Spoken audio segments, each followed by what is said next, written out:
Olá, amigos. Nossas saudações cordiais. Com muita alegria que nós estamos aqui mais uma vez para o Grêmio Espírita Perseverança e Caridade, essa casa muito querida ao nosso coração. Hoje, para falar sobre dois temas, dois capítulos da obra Pensamento e Vida, pelo Espírito Emmanuel, psicografia de Chico Xavier, Vocação e Profissão, capítulos 16 e 17 da obra. Então, agradecemos desde já penhoradamente o convite merecido dessa casa, parabenizamos pela escolha de uma obra tão especial e que Deus nos abençoe e nos ampare nos nossos bons propósitos, para que possamos sempre seguir adiante e confiantes. Antes de começar, nós vamos fazer uma prece de agradecimento para nos aclimatar psiquicamente. Depois falaremos nossas reflexões doutrinárias e encerraremos com uma prece de agradecimento. Então, convido a todos que nesse momento, caso se sintam confortáveis, possam fechar os olhos, pensar em Jesus, trazendo o nosso amorável Mestre à tela mental. Vamos deixar todas as nossas preocupações, desentendimentos, irritações, mal-estares do lado de fora desse recinto onde nós estamos. Da porta para dentro ficaram apenas as melhores vibrações, o desejo de nos unir ao nosso Messias Redentor e de fazer da nossa vida algo melhor para a nossa existência, para o progresso do mundo e para o progresso de nós mesmos. Senhor Jesus, aqui nos encontramos, irmanados em pensamento, com um só propósito: que nós possamos mergulhar profundamente nos seus ensinamentos mais essenciais e praticar a caridade tão esquecida.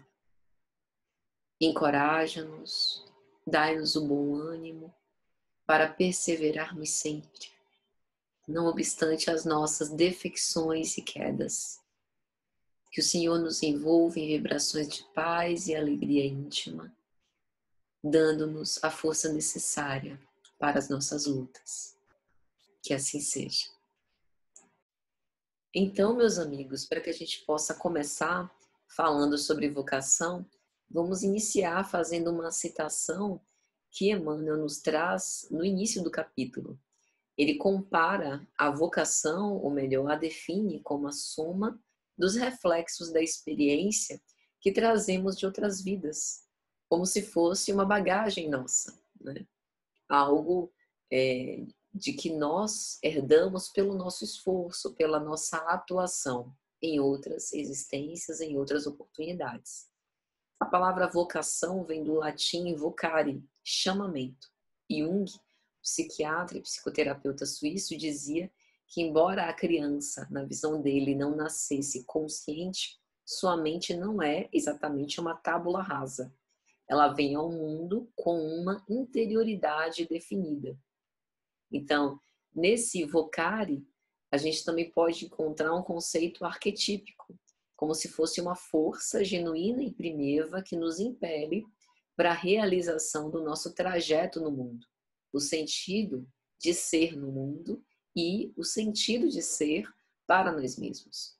Então, pensando assim, é muito interessante a gente observar que, na verdade, essa facilidade que nós temos em realizar algumas coisas, alguns têm facilidade para falar, outros para ouvir, outros para silenciar, outros para trabalhos manuais, né? Outros para artes, música, né? Artes plásticas, dança. Outros possuem uma habilidades, né? Na área da matemática, na área das ciências exatas, outros nas ciências humanas. E é interessante que quando a gente inicia algumas atividades e já tem aquela facilidade inicial, parece realmente que é uma continuidade de um trabalho que a gente já começou antes. E para nós que somos imortalistas é mais fácil pensar, né, sobre a viabilidade desse pensamento, a fidelidade disso, né, com a codificação kardeciana e realmente o nexo disso.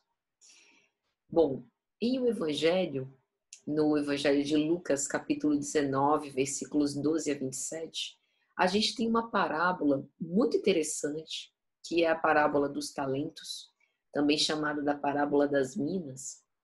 É interessante a gente dizer que minas era uma unidade monetária. 100 dracmas equivaliam a uma mina de prata e 60 minas de prata correspondiam a um talento. Então, a gente fala sobre talento como moeda romana, embora algumas pessoas interpretem o talento como um talento, uma habilidade, uma facilidade para desempenhar uma determinada tarefa. Então, vamos tentar entender essa parábola dos talentos, né? Pensando nos talentos enquanto soma dos reflexos da experiência que trazemos de outras vidas, à luz dessa parábola dos talentos. Vamos tentar interpretá-la sob o ponto de vista da vocação. Tá? Então, diz o texto: certo homem de nobre nascimento partiu para uma região distante, a fim de tomar para si um reino e voltar. Chamando os seus 10 servos, deu-lhe 10 minas e disse-lhes: negociais até que eu venha. Porém, os seus cidadãos o odiavam e enviaram uma embaixada atrás dele, dizendo: não queremos que este reine sobre nós. E sucedeu que, ao retornar, após receber o reino, mandou chamar os servos a quem tinha dado a prata, a fim de saber o que lucraram. Veio o primeiro, dizendo: Senhor, tua mina rendeu 10 minas. Disse-lhe então: excelente, bom servo. Porque te tornaste fiel no mínimo, sejas investido de autoridade sobre 10 cidades. Veio então o segundo, dizendo: Senhor, tua mina fez 5 minas. E disse também a este: tu também sejas constituído sobre 5 cidades. Veio também o outro, dizendo: Senhor, eis a tua mina, que mantive guardada em um sudário, pois te temias, já que és homem austero, que removes o que não colocastes e ceifa o que não semeastes. Então o Senhor diz a ele: por tua boca te julgarei, servo mau. Sabias que sou um homem austero, que removo o que não coloquei e ceifo o que não semeei? Por que não deste a minha prata ao banco? E eu, ao vir, exigiria com juros. E disse aos presentes: tirai dele a mina e dai ao que tem 10 minas. E assim prossegue, né? Então, olha que interessante, né? Nessa parábola, o Senhor age proporcionalmente em relação àquilo que os servos foram capazes de dar. Ao primeiro servo, a quem tinha dado 10 minas, né? E que conseguiu multiplicar, né? Por mais 10, ele deu 10 cidades, né? Então, é como se ele tivesse retribuído ao esforço do servo proporcionalmente. E aquele que não tinha feito nada, ele acabou retirando até o que lhe tinha e dando a quem mais lhe mostrou capacidade de fazer multiplicar. Então, essa é uma das primeiras reflexões que a gente faz em relação a essa parábola, né? O Senhor está testando a capacidade que nós temos de multiplicar os talentos, independente de quantos talentos nós tenhamos. E a nossa recompensa, por assim dizer, é proporcional, será proporcional ao nosso esforço. Contudo, nessa figura parabólica, o Senhor tem um posicionamento bastante rude em relação ao servo que ele chama de mau e preguiçoso, que enterrou o talento na terra, em algumas traduções, nesse, e deixou guardado no sudário, por conta do medo, da ameaça do Senhor, que é mau, que é punitivo, né? Que ceifa onde não semeou. Então, o que a gente observa aqui é o seguinte: ora, se a gente pensasse que o servo não fez essa multiplicação dos talentos por uma imperícia, por não saber fazer, a gente poderia pensar, ele poderia ter pedido ajuda, né? Principalmente aqueles servos que já tinham uma capacidade, que já demonstravam uma habilidade de multiplicar esses talentos. Ele poderia ter sido humilde a esse ponto, né? De se tornar um aprendiz e de conseguir fazer pelo seu esforço multiplicar aquele talento. Muitas vezes a gente faz isso em atividades que a gente precisa cumprir e que a gente não tem muita facilidade. Por exemplo, na escola, acho que todos nós passamos por isso. É raro nós termos habilidade com todas as matérias. Em geral, tem matérias que a gente tem maior facilidade e outras que a gente tem mais dificuldade. E nas matérias que a gente tem mais dificuldade, como é que a gente faz? A gente precisa dedicar mais tempo, né? Fazer mais esforço e conseguir se concentrar, pedir ajuda, né? Entrar em algum apoio para os nossos estudos, com o objetivo da gente conseguir vencer naquilo que há alguma resistência. É como se naquelas matérias específicas não houvesse um reflexo de experiência que trazemos de outras vidas, ou esse reflexo é justamente o reflexo da resistência, de não conseguir, de não se sentir à vontade fazendo, de não ter prazer e desenvolvimento com relação àquilo. Então, o que a gente observa no servo mau e preguiçoso? Né? A figura do trabalho, do esforço, do sacrifício, parece não ter havido. Né? E é muito interessante a gente pensar sobre isso, né? Pensar sobre o que Jung coloca em relação à vocação, né? Como a gente tem a palavra vocação vem do latim vocare, chamamento, então é como se fosse um apelo ao trabalho, um apelo a um conhecimento prévio, mas que a gente precisa continuar desenvolvendo para render bons frutos, para fazer multiplicar essas minas, esses recursos monetários, né? Emmanuel também vai dizer que as técnicas de trabalho sempre nos reclamam novas modalidades de ação. Todavia, comumente, nós retomamos no berço a senda que já perlustramos, seja para a continuação de uma obra determinada, seja para corrigir nossos próprios caminhos. O que Emmanuel está dizendo? Que a gente sempre vai precisar se desafiar. Nós sempre estamos aprendendo coisas novas, ainda que seja naquilo que a gente pretensamente já saiba. E que quase sempre nós precisaremos retornar por caminhos por onde nós já caminhamos. Seja para corrigir alguns caminhos mal feitos, seja para continuar em determinadas obras.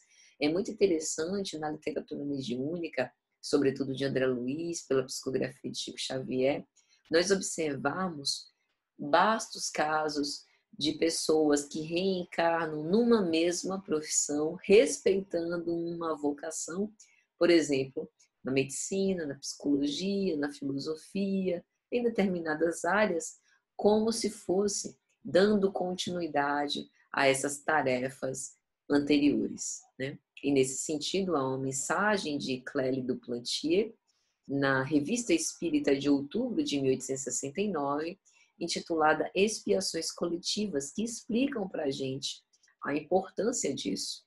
Ela vai dizer que 3 caracteres há em todo homem: o do indivíduo, o do ser em si mesmo, o do membro de família e, finalmente, o do cidadão. Então, enquanto indivíduo, eu tenho as minhas faces de necessidades de evolução, de necessidades de reparação, de vocação. Enquanto membro de família, eu exerço uma função. E essa função é importante para a economia daquele lar. E enquanto cidadã, eu também tenho a minha participação na sociedade. Então ela diz que sob cada uma dessas faces ou funções, o ser espiritual pode ser criminoso ou virtuoso. Ou seja, pode ser virtuoso como pai de família e ao mesmo tempo criminoso como cidadão e reciprocamente.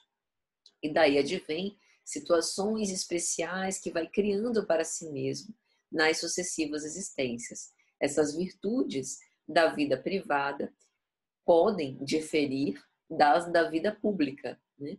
Uma pessoa que é um excelente cidadão pode ser um péssimo pai de família. Outro que é bom pai de família, honesto em seus negócios, pode ser um mau cidadão, né? Ou seja, dissipar a discórdia, oprimir o fraco, manchar sua mão em crimes e lesar a sociedade.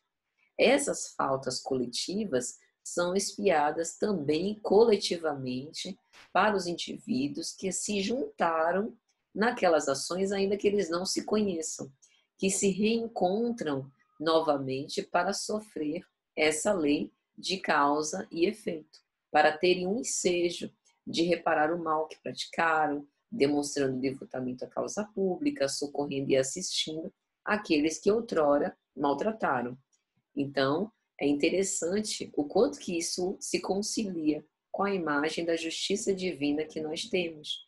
E o quanto que isso também se concilia com o que Emmanuel vai falar a respeito da vocação, né? Que a gente dá continuidade a esse chamamento com o objetivo de realinhar a nossa marcha o mais das vezes. Ele também vai dizer que, de qualquer modo, o título profissional em todas as ocasiões é uma carta de crédito para a criação de reflexos que nos enobreçam. Ou seja, todos nós que temos um chamamento, estamos sendo convocados para trabalhar em prol do nosso progresso individual e do progresso coletivo. Então, é uma carta de crédito, é como se fosse um cheque em branco. O que nós fazemos desse recurso será responsabilidade nossa. Então, a gente precisa analisar não apenas a noção mais básica do meu exercício vocacional e de eu me sentir bem, né, na posição que eu ocupo, com o trabalho que eu faço, mas, sobretudo, o que eu faço além das exigências da minha função. Porque ser honesta, tratar bem os outros, exercer aquilo a que fui convocado do melhor modo possível é o básico, né? É o mínimo, é a parte assim essencial da coisa. Mas além disso, é importante também pensar o que a gente faz, né, acima do que foi exigido, aquilo que não é contabilizado pela folha de pagamento, a gentileza que não pensa nos benefícios que recolhe, a sincera preocupação pelo estado do outro, a paciência para elucidar sempre que assim se fizer necessário, a capacidade de administrar a angústia de não conseguir salvar todas as dores do mundo e mesmo assim continuar se dedicando àquela vocação. E aí a gente tem a figura dos legítimos heróis nesse sentido, né? Que movidos por uma vocação verdadeira, o médico que se dedica incansavelmente a investigar uma causa desconhecida de uma doença ou o desenvolvimento de uma vacina, que sacrifica muitas vezes o descanso para atendimento àqueles que não podem pagar, que se desafia à investigação científica e para estimular nos alunos o melhor que eles têm, que dá bons conselhos a quem se mostra desorientado e receptivo. Tudo isso é fazer mais, né? Como Cristo disse, do que os publicanos, né? E os gentios. Tudo isso é fazer mais do que aqueles que nós julgamos que não são tão bons quanto nós, né? Então é interessante a gente pensar sobre essas coisas para que possamos refletir que a vocação é um chamamento à vida, é um chamamento à nossa contribuição de trabalho nesse contexto social. E aí Emmanuel vai dar alguns exemplos. O administrador, o juiz, o professor, o médico, o artista, o marinheiro, o operário, o lavrador, estão perfeitamente figurados naquela parábola dos talentos de que se valeu o Divino Mestre para nos convidar ao exame das responsabilidades próprias perante os empréstimos da bondade infinita. Então, se a gente pensa, né, no administrador que é omisso em relação à tomada de decisões para poder gerenciar os bens de que toma conta, é considerado o servo mau e preguiçoso. Se a gente pensar no juiz, que deveria ser imparcial, idôneo, mas que na verdade utiliza o seu cargo ou para favorecer aqueles que lhe são prediletos ou de uma forma a se omitir, né, em relação a posturas que deveria tomar. A gente também compara esse servo mau e preguiçoso. Por outro lado, o professor que tem aquele amor pelo ensino e não obstante o cansaço físico, quem é professor sabe, né? De estar muitas horas em sala de aula e fora da sala de aula, passar muitas horas preparando o material didático, coisas interessantes para prender a atenção dos alunos, né? Recursos didáticos com o objetivo de gerar esse engajamento e fazer com que o aluno seja protagonista do seu processo de ensino-aprendizagem. Isso é muito sacrificante. Mas esse professor, ele é considerado o servo bom, que tem aquele talento, porque a função dele seria ministrar aulas, repartir o conhecimento e criar um ambiente simbólico para que os alunos pudessem refletir sobre aqueles ensinamentos e, com base naqueles ensinamentos, terem novos raciocínios e ideias. Mas esse professor foi além. Então, ele transformou um certo panorama, ele pegou os talentos que foram depositados na sua mão e multiplicou. Muitas vezes isso se desdobrou em autoestima para o próprio aluno, em despertar vocações nos alunos, né? Então, quem não se lembra, né, de um professor querido que acreditou no seu potencial, que estimulou cada um de nós a seguir por determinado caminho, ou que ajudou a gente a vencer algumas dificuldades, que nos fez abraçar uma determinada vocação, né? Então, com certeza, todos nós somos servos chamados nessa distribuição dos talentos. Emmanuel também diz que cada espírito recebe, no plano em que se encontra, certa cota de recursos para honrar a obra divina e engrandecê-la. Mas, na maioria das circunstâncias, nós nos apropriamos indebitamente das concessões do Senhor, usando-as no jogo infeliz de nossas paixões desgovernadas, no alocado propósito de nos antepormos ao próprio Deus. É interessante a gente pensar, né, que assim, às vezes a gente não pensa sobre isso, mas a beleza é uma prova muito difícil, principalmente no nosso mundo, nesse século XXI. Vamos colocar um caso de uma mulher, né? Uma mulher muito bonita, exuberante. Bonita aqui utilizando os padrões da nossa sociedade, né? Isso é uma grande tentação para o espírito imortal. Por quê? Porque não começou hoje, né? Isso vem de muitas décadas. A figura feminina, por exemplo, há muitos apelos de sexualização, de erotização da figura feminina, né? Hoje, a gente tem aí o império dos influenciadores digitais. Então, a beleza é cartão postal, é uma espécie de vitrine que fomenta a venda de medicamentos, de suplementos alimentares, de equipamentos de educação física, né? De uma série de circunstâncias. Então, a imagem bela é uma imagem vendável, é uma imagem atraente, que, de certo modo, pressupõe poder.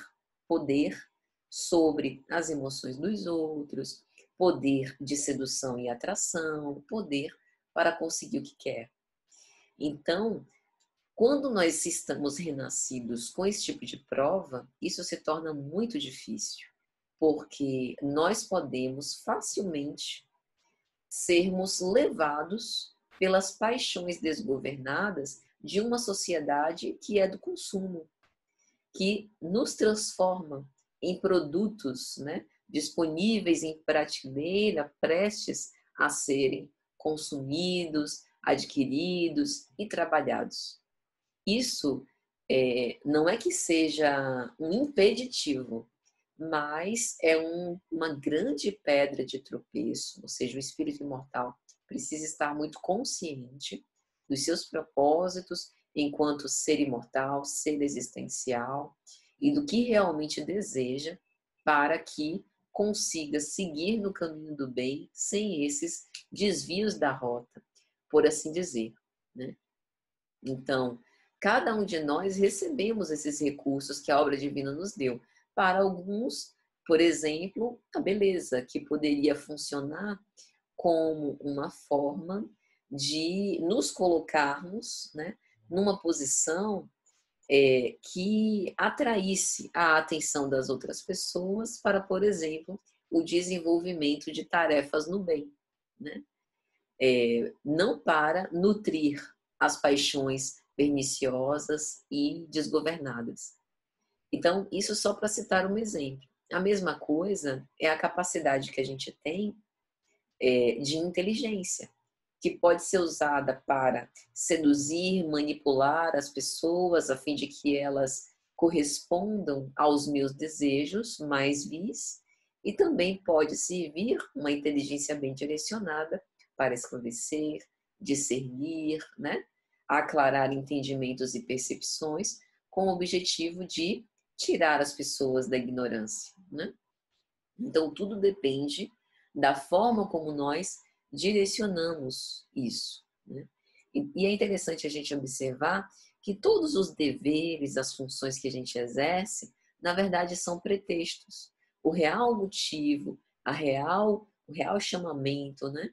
O real objetivo de nós estarmos aqui é a oportunidade, a experiência de vivenciarmos o Evangelho através daquela função, utilizando aquele recurso de forma a multiplicá-lo para apaziguar a fome de entendimento, a sede de afeto, né?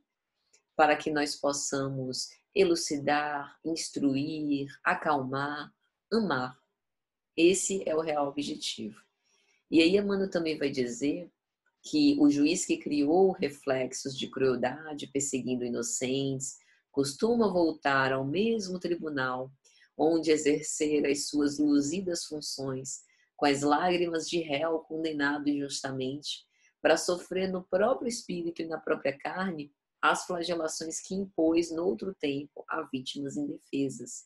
E aí a gente se lembra do caso célebre de Publio Lentulus na obra Há 2000 anos e logo em seguida a experiência dele reencarnatória como escravo Nestório, na obra 50 anos depois, que ele demonstrava um domínio sobre o desenvolvimento econômico e político romano. A história romana não tinha segredos para o seu intelecto, não obstante fosse um escravo naquela nova reencarnação. Ele rememorava o império em seus primórdios, com novos e coloridos históricos, em face de considerações psicológicas acerca de todas as situações políticas e sociais, mas nos olhos guardava um orgulho triste por conta de ter sido um senador romano e agora estar na posição de um escravo. Então é interessante que aqui a gente tem a materialização, um exemplo do que Emmanuel está dizendo, né? Que muitas vezes essa nossa inteligência desviada, nós acabamos tendo que voltar com as lágrimas do réu condenado injustamente, mas que a solidariedade das reencarnações nos prova que não há injustiça. É a necessidade de realinhar a rota. Emmanuel também fala sobre o médico que abusou das possibilidades que lhe foram entregues, que retorna ao hospital que espezinhou, como um apagado enfermeiro, defrontado por ásperos sacrifícios, a fim de ganhar o pão, como um agricultor que dilapidou as energias dos cooperadores humildes que o céu lhe concedeu para os serviços do campo, que vem de novo a gleba explorada na condição de pobre lidador, padecendo esse sistema de luta que prendeu moralmente as esperanças dos outros, né? Como os artistas eméritos que transformaram a inteligência num trilho de acesso e desregramentos inconfessáveis que reaparecem como esses artistas anônimos debaixo de inibições as mais diversas. Então, a gente tem todos esses exemplos para mostrar que o que nos define também é o que nós fazemos desses talentos, dessas vocações, desses chamamentos a que fomos convocados, né, a contribuir. Ele também fala sobre mulheres que são dignificadas por nomes distintos, que foram confiadas ao vício e à dissipação com esquecimento dos mais altos deveres que lhes marcaram a rota. Frequentemente retornam aos lares que deslustraram na categoria de servidoras, aprendendo a reconquistar esses títulos veneráveis, né, que foram malbaratados outrora. E isso me faz lembrar de uma história de Raul Teixeira, muito interessante. Ele caminhava na rua e viu uma mendiga muito humilde, né? Muito mal vestida, suja, revirando lixo. E tenta ajudá-la e ela não quer ajuda, né? E sai correndo como se estivesse assustada. E ele, confabulando com os amigos espirituais o elucidam. Olha o nome da placa dessa rua, né? E aí ele viu o nome de uma mulher. Rua tal, tal. E aí os amigos espirituais lhe dizem: ela foi esta mulher. Ela teve uma posição de nobreza, de destaque na sociedade, que lhe conferiu o nome desta rua. E é justamente nessa rua onde ela mora agora, como moradora de rua. Nos refólhos da sua memória espiritual, não há a recordação vívida por conta do véu do esquecimento do passado. Mas ela continua com um sentimento de culpa inconsciente, que aplica nela uma espécie de necessidade de punição, de sofrimento. Por isso ela recusa ajuda. Por mais que você estenda a mão para oferecer, ela não quer. Porque ela sente que precisa passar por isso. A razão está numa reencarnação passada em que ela realmente malogrou nesse aspecto, né? É lógico que assim, a lei não exige que ela recuse ajuda, mas a consciência de culpa insinua que ela fez algo de errado, que não consegue precisar, né? E é super interessante isso, porque a gente vê isso em casos práticos também da nossa vida, né? Mas só o amor divino e a multiplicidade das reencarnações para resolver, para que a gente possa lidar com esses aspectos que não foram atendidos por primeira vez, para que efetivamente, mesmo tendo sido uma vez servos maus e preguiçosos, agora possamos ser servos bons e diligentes. E isso, meus amigos, se conecta a esse capítulo sobre vocação, se conecta com um capítulo sobre profissão. Emmanuel começa falando que pelos contatos da profissão, o homem cria uma vasta escola de trabalho, construindo a dignidade humana.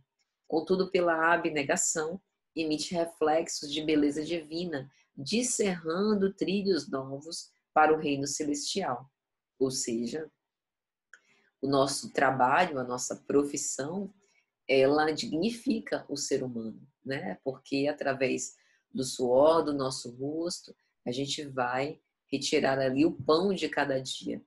Mas, mais que o trabalho que é remunerado, a parte da abnegação deste trabalho vai conformando com reflexos de beleza todas as nossas atuações. É aquela história do que nós fazemos a mais do que nos é exigido.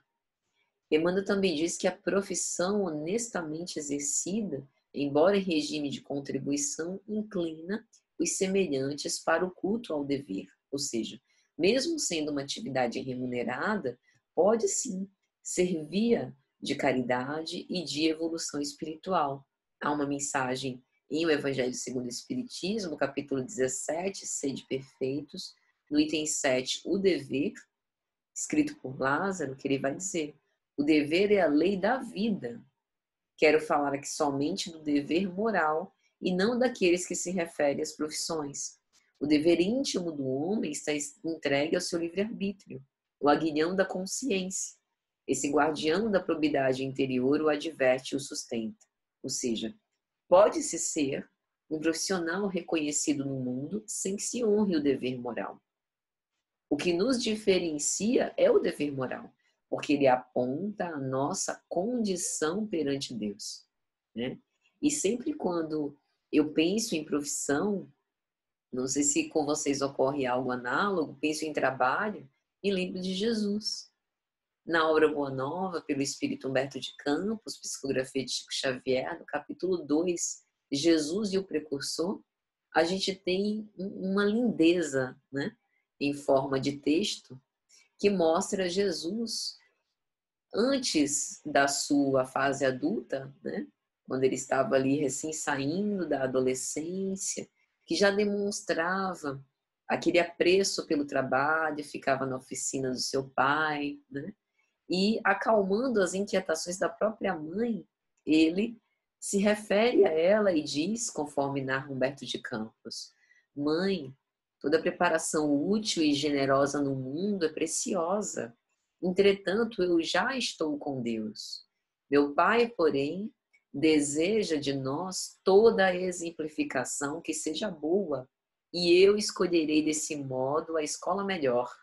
E deixe então como se nos quisesse ensinar que a melhor escola para Deus é a do lar e do esforço próprio. Ele aperfeiçoa as madeiras da oficina, diz Maria, né, a Isabel, empunha o martelo e a enxó, enchendo a casa de ânimo com a sua doce alegria. Então, é muito lindo isso, né? A gente vê o próprio Cristo como esse carpinteiro divino, né? Mostrando que esse trabalho honrado realmente nos dignifica. E Emmanuel vai falar que essa abnegação que ele está falando não é nenhum gesto superlativo, maravilhoso, excepcional. Ele diz: a abnegação começa onde termina o dever, e é o sacrifício pela felicidade alheia que sublima o espírito. Ou seja, a abnegação é onde termina aquilo que me é exigido pelo meu trabalho e o que agora eu adiciono a mais. Então, eu posso exercitar e executar o meu trabalho, pelo qual eu sou remunerada, de um modo educado, de um modo cortês, de um modo amoroso. Posso ver necessidades a mais naquele trabalho, né, e que eu possa recorrer e ajudar aquela pessoa, ou seja, eu estou sacrificando também um pouco do meu tempo, um pouco da minha atenção em prol da felicidade do outro. E é isso, efetivamente, que nos diferencia, né? E ele vai dizer também, no cárcere, o delinquente comum inspira piedade e sofrimento. O paladino de uma causa nobre, respeito e imitação. Então, todos nós, a depender das circunstâncias em que estamos, da experiência pelas quais passamos, inspiramos certos sentimentos. E aquele que pode mais, deve dar mais. Então, o paladino de uma causa nobre, o militante do bem, ele é digno de exemplo, de ser imitado, de ser respeitado. Assim como aquele que errou não é digno de julgamento, de crítica, né? De castigo impiedoso. Pelo contrário, é digno de misericórdia, né? Em relação ao seu sofrimento, que deve ser apaziguado. E isso me faz lembrar uma história, né, que Ana Lande conta na biografia que ela faz sobre Divaldo. Divaldo narra a ela sobre a casa de Jesus. Entre 1954 e 1957, Divaldo ali atendeu cerca de 112 pessoas. A casa de Jesus ficava na rua Regis Pacheco, no Uruguai, né, aqui em Salvador, e ela se dedicava a atender as pessoas em situação de rua, portadores de transtornos psiquiátricos graves, que não conseguiam conviver, né, com outras pessoas, que estavam muito agressivos, até por conta da desregulação, né, em relação aos seus transtornos, e que, portanto, precisavam, né, de uma ajuda médica especializada. E é interessante porque, nesse momento, Bezerra se apresenta para Divaldo, Divaldo pensando na melhor forma de atender aquelas pessoas, e Bezerra fala uma frase, né, que é muito interessante, muito profunda, e que nos serve de inspiração. Quando a caridade é muito discutida, o socorro chega tarde. Então, a profissão, às vezes, demanda isso, esse senso de urgência, né? Por vezes, nós precisamos, no nosso trabalho, agir com celeridade, com velocidade em relação àquilo que efetivamente demanda essa atenção especial. E Emmanuel também vai dizer que o administrador consciente e amigo, que reparte os bens do serviço, é um padrão de virtudes terrenas. O homem que cede suor e sangue de si mesmo sem cogitar seu interesse, é um apóstolo das virtudes celestes. Ou seja, através da nossa profissão, exercendo ou não a nossa vocação, nós somos capazes de exercermos uma missão apostolar. Tudo, como dissemos antes, é um pretexto para nós vivenciarmos o Evangelho. Em qualquer lugar onde a gente esteja, nós podemos colocar em prática a vivência do Evangelho. Lembremos que aquilo que nos discerne, né, em termos de verdadeira caridade, de verdadeira virtude, nada mais é do que o desinteresse pessoal. E é algo muito raro na nossa atual sociedade, né? Nós sempre buscamos aquilo que seja do próprio interesse. Abdicar a esses interesses. Para abdicar a esses interesses, realmente é necessário um esforço muito grande de sairmos de nós mesmos, né? E há uma história na obra Libertação, pelo Espírito André Luiz, Psicografia de Chico Xavier, no capítulo 11º, intitulado Valiosa Experiência, que é muito elucidativo em relação a esse assunto. Né? Nesse capítulo havia um homem, né, que é consultado, um profissional, que fazia determinados tratamentos de cunhos psicológicos e utilizava a sua mediunidade de modo pago para poder fazer algumas intervenções, digamos assim, em pacientes graves. E a protagonista dessa obra, Margarida, vai com seu esposo até esse consultório desse profissional e chegando lá acompanhada espiritualmente de André Luiz, né, na excursão em que ele estava, junto com o Hugo, com Eloy e outros amigos espirituais, eles observam aquele drama, né, de não exercer o dai de graça o que de graça recebestes, de cobrar, né, por conta desse intercâmbio com o mundo espiritual. E o curioso é que quando lá essa equipe chega, né, para observar, percebe que esse homem estava sendo, entre aspas, assessorado, aquele que ele achava que era o seu mentor espiritual, né, que era um espírito de luz, enfim, talvez um grande médico de outras eras. Na verdade, eram espíritos zombeteiros, espíritos que não estavam interessados na saúde integral dos pacientes que ali chegavam buscando ajuda e que muitas vezes prejudicavam o trabalho desse profissional. Então, nesse ponto, o instrutor Lúbio vai dizer algo muito importante.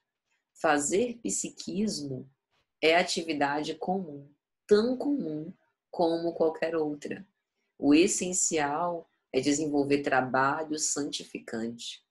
Se o detentor de grandes bens não se acha interessado em gastar os recursos de que dispõe a favor da felicidade dos semelhantes, o conhecimento e o dinheiro apenas lhe agravarão os compromissos no egoísmo praticado, na distração inoperante ou na perda lamentável de tempo. Né? É interessante a gente observar isso, né? Essa atividade que ele coloca, né, como fazer psiquismo, que na verdade engloba todas essas intervenções sobre características psicológicas do indivíduo, né?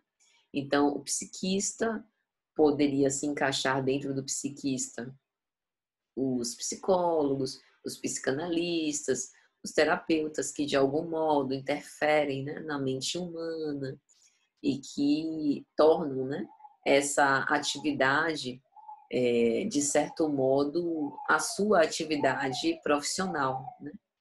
E que é imperioso que, ao realizar uma atividade como essa, em que nós vamos nos aproximar ou interagir com outra mente humana, que nós tenhamos o nosso coração e sentimentos de efetivamente poder ajudar, para que possamos desenvolver um trabalho santificante, para que a gente não se afeiçoe apenas ao conhecimento frio, né? Ao dinheiro que é intermediário dessas relações, né? Passamos como Jung nos ensina, né? Ao tocar uma alma humana, sejamos apenas uma alma humana, para que a gente também consiga ser permeado pelas vibrações dos benfeitores que tentam nos ajudar naquela que é a nossa profissão, mas que pode provocar alívio ao sofrimento psíquico e auxílio aos nossos semelhantes. E Emmanuel também vai dizer que a ama de leite é credora natural de atenção e reconhecimento, mas o coração materno, em constante renúncia, arrebata quem o contempla a glória do amor puro. Essa comparação é super interessante, né? A ama de leite nos dá essa imagem daquela que doa, ou melhor, por vezes até pode vender, né? A depender do arranjo, mas aquela que provê com recurso material. E o coração materno, em constante renúncia, é aquela que se dedica, né, aos trabalhos e à atenção desdobrada em relação ao infante, em relação à criança, com desinteresse de si mesma, né? Que doa todos os seus recursos psíquicos e materiais, seu sono, seu tempo, e que é uma forma assim abnegada, né, de amar e de cuidar. Ou seja, ter essa distância reduzida, né, em relação ao outro, algo que efetivamente é feito de coração. Emmanuel também vai falar que, pela fidelidade ao desempenho das suas obrigações, o homem melhora a si mesmo, e pela abnegação, o anjo se aproxima do homem melhorado, aprimorando a vida e o mundo. Ou seja, quando nós temos essa seriedade e compromisso com a nossa profissão, inevitavelmente nós progredimos. Mas quando nós nos tornamos abnegados, fazendo a mais daquilo que é necessário ou exigido para a nossa tarefa, nós estamos nos aproximando não apenas da melhoria de nós mesmos, mas da melhoria da vida e do mundo. Estamos contribuindo para o progresso do todo. E na obra Paulo Estevam, pelo Espírito Emmanuel, psicografia de Chico Xavier, no capítulo de número 2, intitulado O Tecelão, na segunda parte, nós temos uma comunicação, né, um diálogo entre Gamaliel, que era o tutor de Saulo de Tarso, e o próprio Saulo, em que ele vai dizer: ser tecelão, depois de ter sido rabino, é para mim mais honroso do que descansar sobre títulos ilusórios, conquistados no mundo onde a maioria dos homens ignora o bem e a verdade.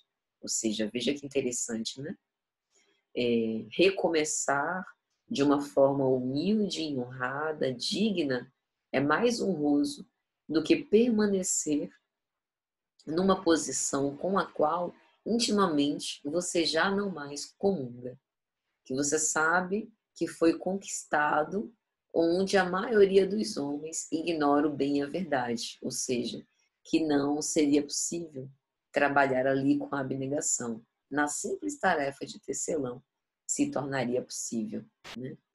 E Emmanuel também vai dizer nesse texto, já caminhando para o final, que por todos esses sacerdotes, artistas, inventores, a espiritualidade superior desce gradativamente à esfera humana, sem qualquer ligação com o pagamento da popularidade do ouro, porque é aí, pelo completo desprendimento de si mesma, no auxílio aos outros, que a alma vive o apostolado sublime da renúncia santificante, atraindo o pensamento divino para o burilamento e a ascensão da humanidade. Ou seja, as tarefas apagadas, as tarefas anônimas, né, quase sempre estão diretamente ligadas às esferas superiores, porque não tem esse intermediamento da audiência, da popularidade, dos interesses, né, relacionados a esses bens materiais. E nessas circunstâncias, o pensamento divino fica mais livre, né? Consegue uma maior permeabilidade em nós. espíritos imortais que estamos nos dedicando a essas tarefas, né? É interessante o quanto a gente percebe que efetivamente essas pessoas muito humildes, né, tanto do campo das artes, da música, da dança, da poesia, como a gente observa, né, inspirações sublimes em relação às canções, às letras que são produzidas, às grandes composições, né, que parece mesmo uma produção dos anjos ali naquela forma humana, né? Então, meus amigos, é mais ou menos isso. Esperamos que tenha sido de alguma sorte útil as nossas reflexões nesse nosso momento. Vocação e profissão são capítulos excelentes da obra Pensamento e Vida que nos ajudam a repensar a nossa relação com o trabalho, a nossa relação com esses talentos que nos foram depositados nas mãos e a responsabilidade que nós temos de fazer não apenas aquilo que é o nosso dever, mas aquilo também que está além do nosso dever e que pode agir para colaborar para o progresso do mundo e da sociedade, do auxílio mútuo um em relação aos outros. Que Deus nos abençoe a todos, nos inspire, nos proteja, nos ilumine, nos guarde e nos envolva na sua santa paz. Então, vamos orar para agradecer. Mestre Senhor, nós te agradecemos pelo teu amor, por tua bondade, por tua esperança de sempre. Muito obrigada, Pai, por esse sentimento de paz, de tranquilidade que nos invade nesse momento. Que possamos guardar essas reflexões para colocar em prática nas nossas vidas e que o Mestre de Misericórdia nos abençoe e nos ilumine sempre, com muita perseverança e caridade. Que assim seja. Um grande abraço, meus amigos, e até a próxima, se Jesus assim permitir.